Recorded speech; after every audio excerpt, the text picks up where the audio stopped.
Hi everyone, good morning, good evening, good afternoon. So in this video, we are going to discuss the various type of tokens, access tokens, ID tokens, refresh token, JWT claims. So before I even start, this is one video that will be purely cross framework. What I mean is this content applies to Spring Boot, to Java, .NET, C Sharp, Node.js, Python, no matter what Go application shell script, you develop a secure application using OAuth2 and OIDC. This thing actually applies to all of them. So let's go start a little bit. And then first thing we would discuss is the tree structure of a JWT or JSON Web Token. If you look at a encode full JWT, you will notice that before the first dot, text that appears from the very beginning till the first dot is called the header. The header actually specifies the algorithm that is used in the signature that is in the header. After the dot, actual payload, the actual access token, we will discuss the payload a little bit after. That is the middle part, the payload. And after the payload, there is another dot.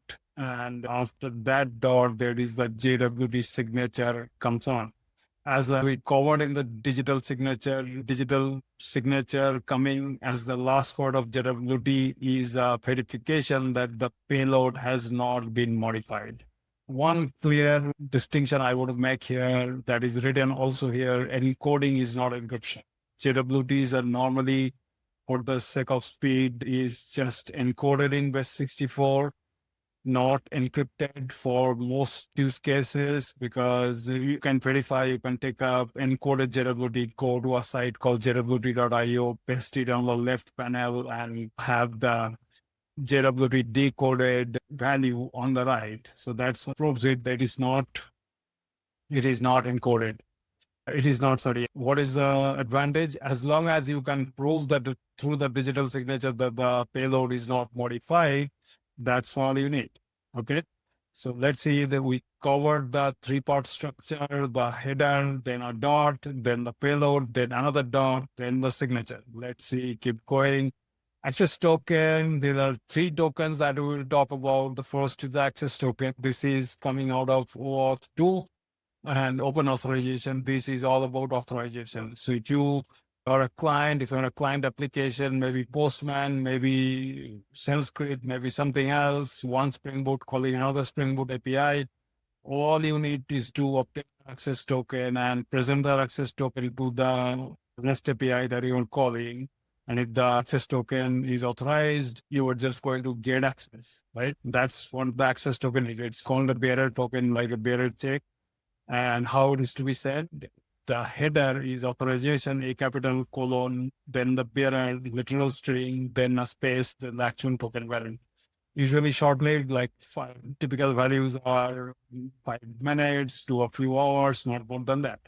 ID token is coming out of OIDC, OpenID Connect. It deals with user authentication. It carries the username, first name, last name, address, email, contact details, all that. Is it sent to server business APIs? No. It deals with, if you can look at any website showing a profile icon, your information, that's what the ID token is for. The refresh token is a special token. Access token is short-lived. And we do not want, after the access token expires, we do not want the human user to log in again. So we also issue a refresh token, which is longer lived.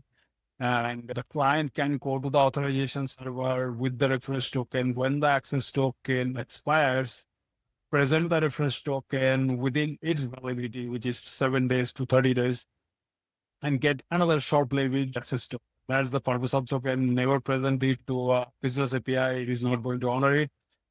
Refresh tokens are for authorizations. Okay, let's keep going.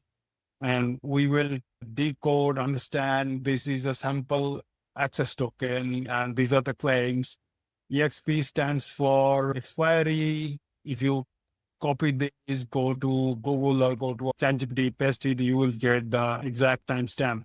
IID is issued at, what time it was issued by the server, auth time is when the customer actually tried to get this token. JDI is a unique value. You can see the UUID value. ISS is issuer. This is the key cloak rel. Issuer, it could be Okta, it could be key cloak, it could be Microsoft tenant. Also ID issuer is the rel tenant. Okay. Audience is multiple, is an array. And then it is meaning that this token is meant for the customer API or the account management API. That's it. Sub is the user ID value, subject or short form sub. Type is bearer. We talked about bearer token. Authorized party, this is the client ID. This token is authorized for Spring Security Training Web. That is the client ID. SID is a unique ID again. ACR tells us strength of the authentication. ACR1 means multi-factor authentication was involved. This is account context classification or something.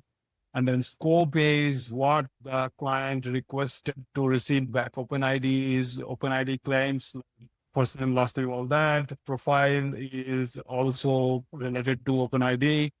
And email will get you the email related data, and roles, you will get the roles from the server. Okay. And the email verified is a Boolean, whether this account email is or not. This is true. And the name, preferred username, this is just a machine user will claim that the machines are going to use. Given name, first name, family name, the last name, email, realm access. So these are the realm roles. How many roles is an user and admin?